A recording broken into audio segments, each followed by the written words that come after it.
పాత్రికేయులందరికీ ధన్యవాదాలు.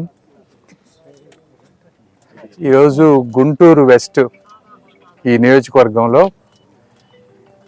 నిన్న మొన్న ఒక వరదల వల్ల విపరీతమైన వాటర్ రావటం, చాలా ఇళ్ళు మునిగిపోవటం, ముఖ్యంగా పేదవాళ్ళు అట్టడుగున ఉన్నటువంటి వాళ్ళకి బాగా ఇబ్బంది జరిగింది.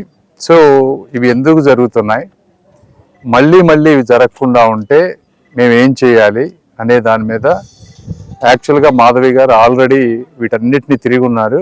వారికి పూర్తి అవగాహన ఉంది. నాకు కూడా పూర్తి అవగాహన రావాలని చెప్పి నేను కూడా వచ్చి వాళ్ళ ఒకసారి అన్నీ చూస్తూ ఉన్నాం. చూసి లోకల్ అధికారులతోటి కొంత సిఎస్ఆర్ ఫండ్స్ తోటి ఏమేమైతే చేయగలం అవన్నీ చేసే విధంగా, అదేవిధంగా చాలా ఆక్యుపేషన్స్ ఉన్నాయి. ఈ డ్రైనేజెస్ మీద పేదవాళ్ళు ఇళ్ళు కట్టుకోవటం కానీ, వాళ్ళు తీసేస్తే వాళ్ళకి లివింగ్ పోతుంది, అలా అని ఉంచితే ఓవర్ఫ్లో అయ్యి మిగిలిన వాళ్ళకి ఇబ్బంది అవుతుంది. సో వాళ్ళతోటి మాట్లాడి వాళ్ళకి కొంత కాంపెన్సేషన్ ఇచ్చి వాళ్ళకి ప్రత్యామ్నాయం చూపించి, అదేవిధంగా ఈ డ్రైనేజెస్ ఓపెన్ చేయటం ఇలా అన్ని విషయాల మీద చర్చిస్తూ ఉన్నాం అధికారులతోటి.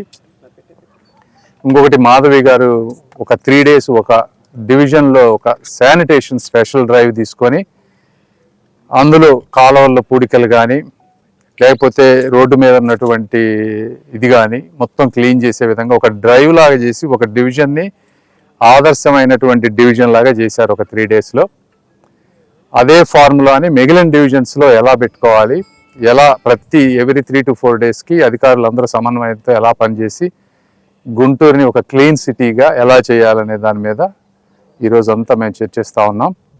ఎందుకంటే లాస్ట్ 2 to 3 monthsలో అధికారులు మారకపోవటం కానీ, ఫ్లడ్స్ వచ్చి ఇక్కడ ఉన్నటువంటి మున్సిపల్ అధికారులంతా విజయవాడ వెళ్లాల్సి రావటం కానీ, వీటన్నిటి వల్ల కొన్ని మేము అనుకున్నంత ఫాస్ట్గా అవ్వలేదు. సో అవి ఎలా అవ్వాలనే దాని మీద ఈరోజు మేము తిరిగి అధ్యయనం చేసి వర్క్ చేస్తూ ఉన్నాం. Thank you. ఈసారి మీరు అడిగారు కాబట్టి దీనికి మేము వచ్చిన వెంటనే, ఇది గత 30 సంవత్సరాల నుంచి గుంటూరు ప్రజల తీరని కళ, దాన్ని ఎలా చేయాలనేది డిపిఆర్లు కానీ అన్నీ రెడీ చేసాము. లోకల్ ల్యాండ్ యూటిలైజేషన్స్ కానీ, ల్యాండ్ ప్రొక్యూర్మెంట్ కానీ ఇవన్నీ వర్క్ చేసి అన్నీ పంపించాం. నితిన్ గడ్కరీ గారు నాకు వర్బల్గా ప్రామిస్ చేశారు చేస్తున్నామని. అఫీషియల్గా సిగ్నేచర్ వచ్చాక బహుశా ఇంకో 1 to 2 weeksలో వస్తుందని అనుకుంటున్నాను.